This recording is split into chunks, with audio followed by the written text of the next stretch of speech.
في حاجات بتمشي جنب الحيط، لكن بتتحكم في مصير بنات كتير. ناس فاكرينها دليل، وناس تانية بيعتبروها كذبة كبيرة. بس الحقيقة أغرب مما تتخيل. استنى، لأن اللي هتسمعه دلوقتي عمره ما اتقال بالشكل ده قبل كده. ويلا نبدأ الحكاية. في ربيع سنة 2008، في مدينة ليل في شمال فرنسا، كان في شاب مسلم اسمه أمين. أمين كان مهاجر من أصل جزائري، شاب مهذب ومتدين جدا، عايش حياته كلها وهو شايل جوه دماغه صورة البنت اللي هيتجوزها. لازم تكون مسلمة متربية كويس، وأهم من ده كله تكون عذراء. اتعرف أمين على بنت مسلمة من أصل مغربي اسمها نادية. نادية كانت في أوائل العشرينات، جميلة وهادية وبتصلي وتصوم زي أي بنت في مجتمعهم. الحكاية بدأت بسرعة. شافها أمين في مناسبة عائلية، كلمها شوية وحس إنها هادية وبنت ناس، وأهله اتعرفوا على أهلها. كله ماشي تمام، واتفقوا كمان على الجواز. الفرح كان بسيط وعلى قدهم، واللي حضروا كانوا قرايبهم ومعارفهم من الجالية المسلمة في ليل. أمين كان فرحان جدا، ومستني اللحظة اللي هيبقى فيها مع نادية لوحدهم كزوج وزوجة لأول مرة. لكن اللي حصل في ليلة الدخلة كان صدمة حياته. أمين اكتشف إن نادية مش عذراء، وعلشان هو كان شايل الفكرة دي جواه كشرط أساسي للجواز، حس إنه اتخدع. واجهها، ونادية ما أنكرتش، اعترفت له إنها مارست علاقة قبل الجواز، وكذبت عليه لأنها كانت خايفة إنه يرفضها. أمين حس إنه اتصدم مرتين، مرة بالحقيقة نفسها، ومرة بالكذبة اللي عاشها طول فترة الخطوبة. الموضوع قلب من فرح وحياة جديدة لخناقة وزعل وتقليب في الحلال والحرام. أمين فضل كام يوم مش عارف يعمل إيه، هل يسكت علشان الستر، ولا يواجهها قدام أهلها، ولا يعمل إيه بالظبط. وبعد تفكير طويل جدا، أمين قرر يرفع قضية فسخ عقد زواج عند محكمة في مدينة ليل، بحجة إن نادية كذبت عليه في صفة جوهرية بالنسبة له وهي العذرية. بعد ما أمين رفع القضية، الدنيا ولعت في العيلة.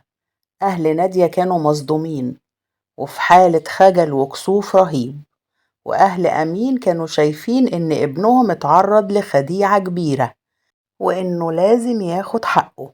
المحكمة المدنية في ليل استقبلت القضية في هدوء، لكن في الكواليس الكل كان فاهم إن دي مش قضية عادية، لأنها بتمس موضوع حساس جدا في فرنسا: الدين والشرف والعذرية.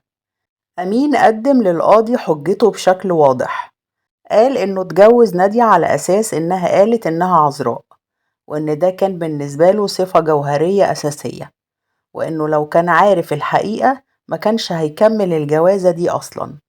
المحامي بتاعه ركز قدام القاضي على فكرة الخداع. الزوجة أخفت الحقيقة عمدا، وبالنسبة لموكلي العذرية شرط أساسي للزواج، ده شيء جوهري في ثقافته وقيمه الدينية. نادية اعترفت قدام القاضي إنها بالفعل كذبت عليه علشان كانت خايفة تخسر الجوازة، وإنها ندمت بعد كده. القاضي قعد يسمع للطرفين، وراجع القانون المدني الفرنسي اللي بيقول إنه ممكن فسخ عقد الزواج لو كان مبني على غلط في صفة جوهرية للطرف الآخر. بعد فترة من المرافعات، المحكمة في مايو 2008 حكمت لصالح أمين، فسخت عقد الزواج وكأن الجوازة أصلا محصلتش، وقالت في حكمها إن العذرية في الحالة دي كانت فعلا صفة جوهرية بالنسبة للزوج. الحكم نزل زي الصعقة، مش بس على نادية وأهلها، لكن كمان على الإعلام والجمعيات النسوية في فرنسا.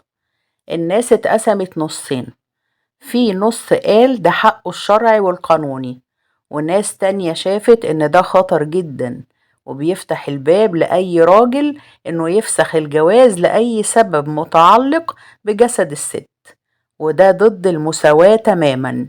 الجمعيات النسوية اتجمعت ورفعت صوتها ضد الحكم، وقالوا إنه بيعيد فرنسا لقرون متأخرة وبيكرس لفكرة إن قيمة البنت في غشائها. وهنا وزارة العدل الفرنسية نفسها ما قدرتش تسكت بعد الضجة الكبيرة اللي حصلت في الإعلام والبرامج اللي اتكلمت عن الفضيحة ليل نهار. الجمعيات النسوية ما وقفتش، كتبوا مقالات وعملوا مظاهرات صغيرة وقدموا شكاوى للجهات المختصة، والحكومة الفرنسية نفسها بدأت تحس إن الموضوع ما بقاش مجرد قضية بين زوج وزوجة، ده بقى مسألة رأي عام. في نفس الصيف وزيرة العدل الفرنسية وقتها اللي كانت ست قوية جدا طلبت من النيابة العامة إنها تطعن على الحكم اللي صدر لصالح أمين. الوزارة قالت نصا: فقدان العذرية لا يمكن اعتباره صفة جوهرية تستحق فسخ عقد الزواج، لأن ده ضد المبادئ المدنية والمساواة بين الراجل والمرأة. أمين ما استوعبش بسرعة إن الحكم اللي في إيده هيتلغي ويتراجعوا عنه، كان فاكر إن الموضوع انتهى وإنه خد حقه وخلاص. لكن مع الطعن الموضوع رجع تاني من الأول، وابتدت جولة جديدة في محكمة الاستئناف. في محكمة الاستئناف بباريس الدفاع بتاع نادية المرة دي كان أقوى. قالوا إن القانون المدني الفرنسي بيتكلم عن صفة جوهرية زي القدرة على الإنجاب أو غياب أمراض خطيرة، لكن ما ينفعش نحسب العذرية صفة زي دول. وقالوا كمان إن الحكم الأول بيميز ضد الستات لأنه بيقيم قيمتها بناء على سلامة غشاء البكارة بس. وفي الناحية التانية محامي أمين حاول يقنع المحكمة إن القضية مش ضد المرأة عموما، لكن دي حالة خاصة جدا مبنية على اتفاق بين شخصين في سياق ديني وثقافي معين. القضاة سمعوا للمرافعات وشافوا التقارير واستقبلوا ضغوطات كبيرة جدا من الجمعيات النسوية ومن وسائل الإعلام اللي كانت متربصة تنتظر النتيجة. وفي أكتوبر 2008 المحكمة نطقت بالحكم، ألغت الحكم الأول تماما وقالت إن فقدان العذرية مش كفاية لفسخ عقد الزواج ومش صفة جوهرية قانونية. أمين حس وقتها إنه خسر معركته القانونية، ونادية حست إن كرامتها رجعت لها قدام المجتمع الفرنسي اللي كان بيتفرج عليها وكأنها متهمة في محكمة أخلاقية.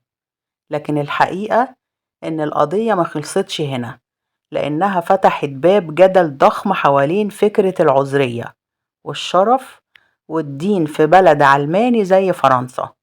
بعد ما حكم محكمة الاستئناف صدر وألغى فسخ الزواج، ما كانش حد متخيل إن قضية اتنين في مدينة ليل في فرنسا هتتحول لموضوع يتكتب عنه في العالم كله.